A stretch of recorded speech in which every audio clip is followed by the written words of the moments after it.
Now children, will take the mathematical properties of arithmetic mean. Here I have taken three main properties of arithmetic mean, which is in your syllabus. So you have to learn these three properties. I will explain these properties with the help of examples. First is the sum of deviations of the values from mean is 0. That means when we are taking out the deviations from assumed mean, it will not be 0. But when we take out the deviations from actual mean, then the deviations are always, the sigma of it is always 0, right. So sum of deviations, sum means total of deviations of the values from mean is always 0. This is the property of arithmetic mean. Now how will you prove it? Now symbolically, this whatever we have stated over here, this means sigma x minus x bar is 0. We want to prove this. X minus x bar, that means deviations taken from actual mean are always equal to 0, the total of it. Now let us prove it. Suppose x column what is given, this is the data for x column 20, 30, 40, 50 and 60. Now x minus x bar, that means we are taking the mean of this. Now what is the actual mean of it? First we have to calculate, because we cannot assume mean over here. Now x column is this, sigma x is 200.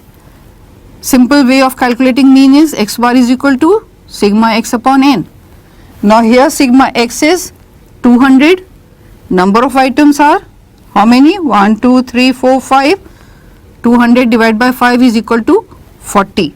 So 40 is the actual mean. This is x bar. Actual mean is 40, right? Now you have to take out deviations from 40. How do we take out the deviations? 20 minus 40, that will be minus 20, because it is x minus x bar. This is x column, this is x bar. So x is 20 here, x bar is 40. So 20 minus 40 is minus 20, 30 minus 40 is minus 10, 40 minus 40 is 0, 50 minus 40 is, this is plus 10, 60 minus 40 is plus 20. So x minus x bar you have calculated this way, right. Now what is the total of this? Let us see. This is minus 20 and minus 20, this makes 30, minus 30, and this makes plus 30. Minus 30 and plus 30, answer is 0, right. So whenever you are taking out deviations from actual mean, then sum of deviations from actual mean will always be 0, no matter whatever is the data, and you can check it by taking any other example also, and the answer will always be 0 if your calculation is correct. But if you take out the deviation from assumed mean, then the sum will not be 0. So one property of arithmetic mean what you have learned over here is the sum of deviations of the values from mean is always 0, or you can say in other words, sigma x minus x bar is 0. I think this property is clear to you. Now second one, if each value of the series is replaced by the mean, the sum of their substitutions will be equal to the sum of individual series. What does this mean?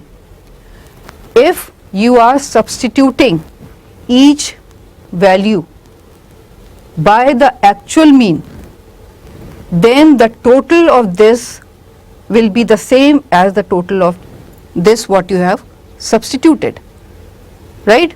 For example, the data is here, serial number 1, 2, 3, 4, 5, x column is 10, 20, 30, 40, 50. Now first we will calculate the actual mean over here. Sigma x is 150, n is number of items 5. So 150 upon 5, actual mean is 30. Now if you replace each value by the actual mean, we have substituted here 10 substituted by 30, again 30, 30, 30. So you are replacing each value by the actual mean, and then by replacing it, if you do the total, here in this case it is 150, in this case also it is 150. So here the property says if each value of the series is replaced by the mean here means actual mean, the sum of their substitutions will be equal to the sum of individual series, not the discrete and continuous series, but sum of individual series given over here. Clear? So this is another property, or you can say mathematical property of arithmetic mean. Clear? Now the third property, this is in case of two related groups, combined mean can be calculated by applying this formula. X 1 2 is equal to x bar 1 n1 plus x bar 2 n2 upon n1 plus n2. This is the formula. That means if the mean of two different groups or related groups are given, then you can take out the combined mean by applying this formula. How do we take it? Now here we have taken marks and students of two sections, section A and section B.